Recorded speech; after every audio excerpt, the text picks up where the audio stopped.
Welcome back to the Morning Blend. Our next guest is part of a group that handles thousands of claims for Social Security disability every year. Right now, her office is getting a lot of questions about COVID-19. Joining us now is Lauren Zwirlein. She's an attorney at Tabak Law. Hi, Lauren. Good morning. Thanks for having me. Absolutely. Thanks for joining us. Let's talk about people who get COVID-19. I think people wonder, can they receive Social Security disability benefits? Yeah, like you said, we're definitely getting a lot of calls about that. So one of the requirements for Social Security disability is that you have a condition that has lasted or is expected to last 12 months. So, most people who are contracting COVID, from what we understand, at least now, people are not going to be sick for that 12-month period of time. Where disability might come into play, however, is, if somebody unfortunately develops, lung damage, let's say, from COVID that is, perhaps permanent, that may be something that somebody could apply for disability then. So if a person is forced to quarantine due to possible exposure to COVID-19, I'm wondering if they can still receive Social Security disability benefits, or again, does it have to be for a year or longer? Yeah, so again, we're looking at a year or longer. In those types of situations, usually unemployment benefits or some other benefits that Congress has passed recently. They've expanded a lot of family and medical and paid leave because people are in that situation, and Social Security disability is not going to offer coverage in that situation. Let's look at another scenario. Someone who is unable to work because they're at high risk for contracting the virus. Now, they haven't developed it already, but again, they are at high risk. Can they receive those benefits? Yeah, that's always a question I get a lot.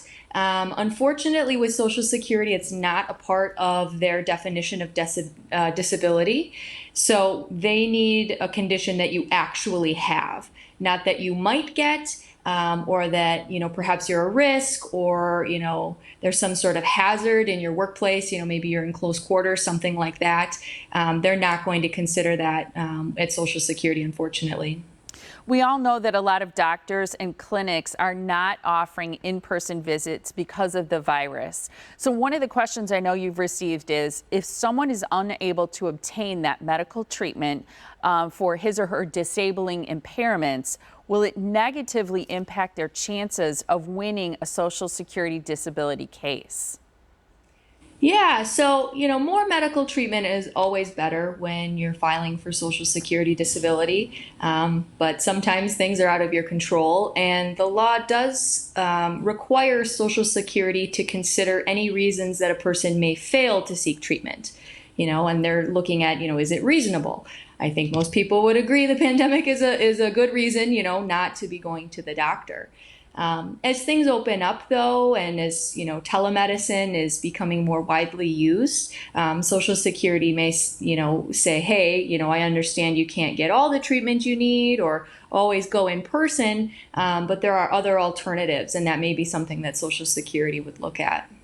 What if someone already has a pending case for Social Security disability? Are you seeing that a lot of claims are delayed now because of COVID-19? Yeah, I mean, it depends really on what level the case is at. If somebody's looking to file, they definitely may experience delays because Social Security is not scheduling in-person medical examinations right now with their doctors. And so there is a bit of a backlog of cases that are kind of piling up, waiting until these exams can take place. If you're at the hearing level, a little further along, the judges are doing a lot of phone hearings. So those hearings are able to move forward, if somebody is willing and able to do that. So it depends. I would say cases are moving forward. They are accepting applications. So it's not like they're closed at all. Their physical offices are not open, but you can do a lot of things online or by phone, or, obviously our office can help with, coordinating all of that. For people who are working, there's your team there, which is great. And I know you offer free consultations, which is phenomenal that you're doing that for people. I know that's standard practice for you. I'm also wondering about people who are working from home because of the COVID-19 virus. Are there certain instances where those people might receive Social Security disability benefits? Social Security has income restrictions, and so if you earn a certain amount of money, they say, even if you're maybe earning less than you used to, or it's a real struggle for you to earn that amount of money, they say, sorry, you can't get Social Security disability. So when you're getting, at or over those thresholds, regardless of the circumstances of how you're working, they're not going to consider that, and they're going to say that you're probably ineligible.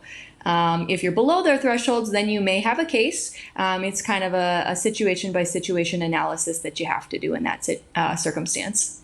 Thank you so much, Lauren. I know it sounds complicated to people, but you helped sort it out, so we appreciate your time. Thanks. We're here to help. Thank you. And Tabak Law does provide those free consultations that I mentioned. You can contact the office at 414-351-4400 or visit them online. It's tabakattorneys.com.